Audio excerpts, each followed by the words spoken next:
Welcome to Lakshmi's ఇంటి వంటలు. మీకు మా వీడియోలు నచ్చినట్లయితే please do subscribe to my channel. ఈరోజు నేను మీకు కొబ్బరికారం వంకాయ వేపుడు ఎలా తయారు చేయాలో నేర్పిస్తాను. వంకాయ కొబ్బరికారం వేపుడు దానికి కావలసినవి: వంకాయలు 1/2 కిలో, కారం 1 స్పూను, ఉప్పు 1/2 టేబుల్ స్పూను, కొబ్బరికారం 1 స్పూను, పసుపు 1/2 టీ స్పూను, ఉల్లిపాయలు చిన్న కప్పు, నూనె 3 టేబుల్ స్పూన్లు. వంకాయ కొబ్బరికారం వేపుడికి ముందుగా నూనె వేసుకోవాలి.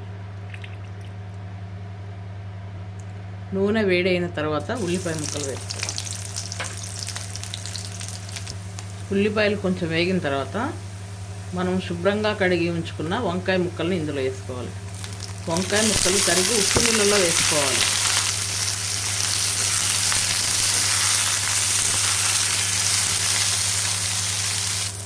తరువాత ఉప్పు,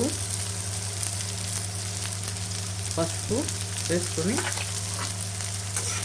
అంతా ఒకసారి ఇలా కలుపుకొని మూత పెట్టుకొని చిన్న మంట మీద ఉడికించుకోవాలి. మధ్య మధ్యలో మూత తీసి ఇలా కలుపుతూ ముక్కలు మెత్తబడే వరకు ఉడికించుకోవాలి.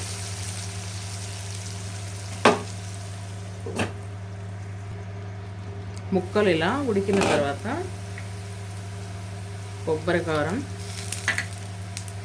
కారం వేసుకొని అంతా ఒకసారి ఇలా కలుపుకోవాలి.